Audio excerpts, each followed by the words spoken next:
بسم اللہ الرحمن الرحیم الحمد للہ رب العالمین والصلاة والسلام علی اشرف الانبیاء والمرسلین وعلی آلہ واصحابہ اجمعین ومن تبعهم بإحسان إلى يوم الدین اما بعد۔ میرے محترم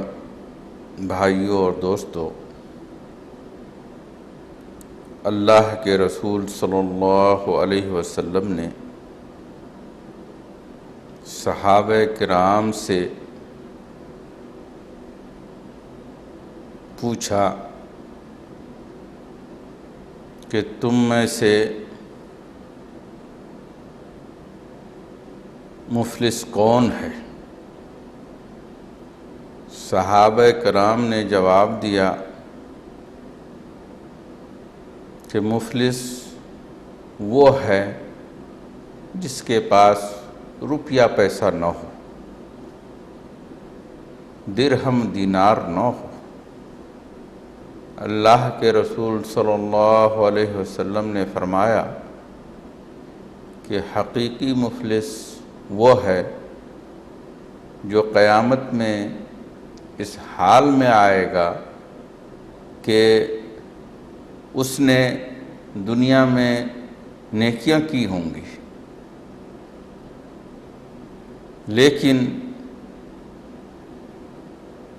ان کے ساتھ ساتھ کسی پر ظلم کیا ہوگا، کسی کی غیبت کی ہوگی، کسی کو ستایا ہوگا، کسی کو برا بھلا کہا ہوگا یا کسی کا حق مارا ہوگا، تو قیامت کے دن نہ تو درہم ہوں گے نہ دینار ہوں گے، بلکہ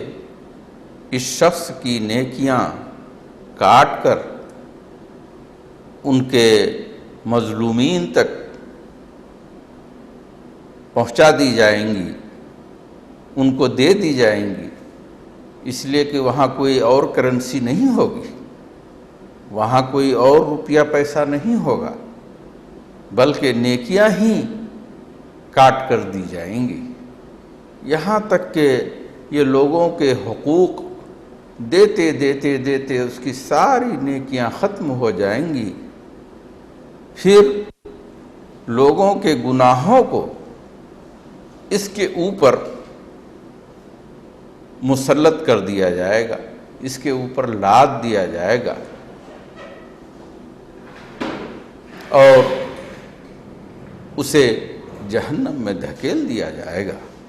وہ حقیقی مفلس ہے۔ تو میرے بھائیوں، یہ حدیث جہاں پہ ہمیں ایک بہت اہم نقطے کی طرف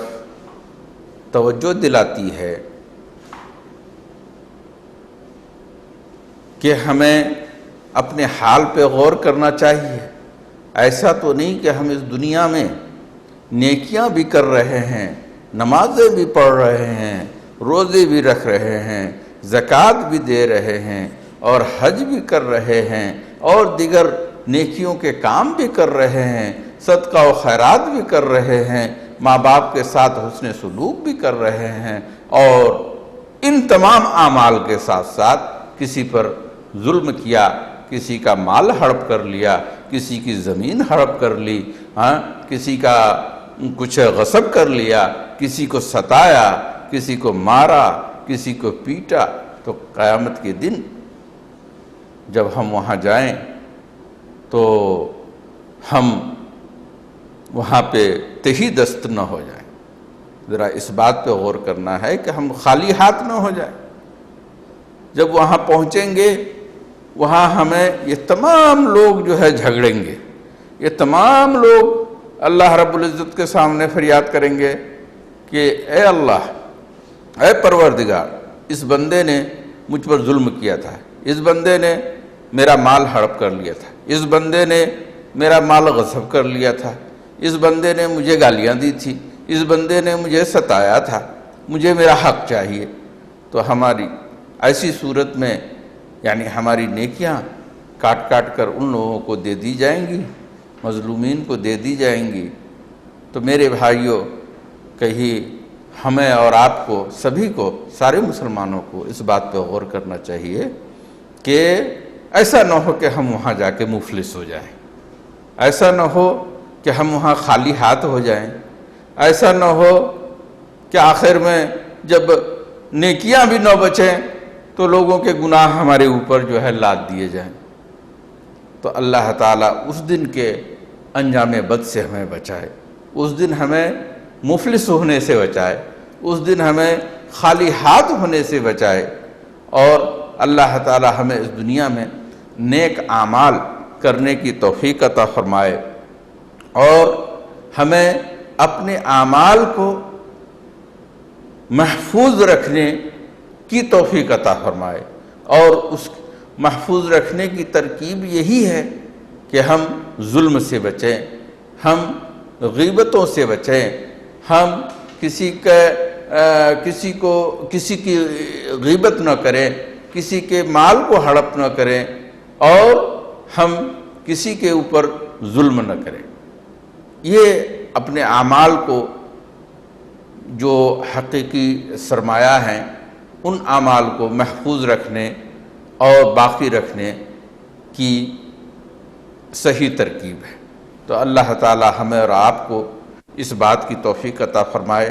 کہ ہم اپنے حال پر غور کریں اور اپنے اعمال پہ غور کریں کہ ہمارے اعمال جہاں پہ نیک ہیں، اچھے ہیں، تو اللہ تعالیٰ ان اعمال کو محفوظ رکھنے کی اللہ تعالیٰ ہمیں اور آپ کو توفیق عطا فرمائے، تاکہ ہم آخرت میں سرخرو ہو سکیں، اللہ کی رضا حاصل کر سکیں، اور جنت الفردوس کے ہم مستحق بن سکیں۔ تو اللہ تعالیٰ ہمیں اور آپ سب کو اس بات کی توفیق عطا فرمائے کہ ہم اپنے اعمال کو محفوظ رکھیں، ان چیزوں سے بچائے رکھیں جو مفلس بننے یا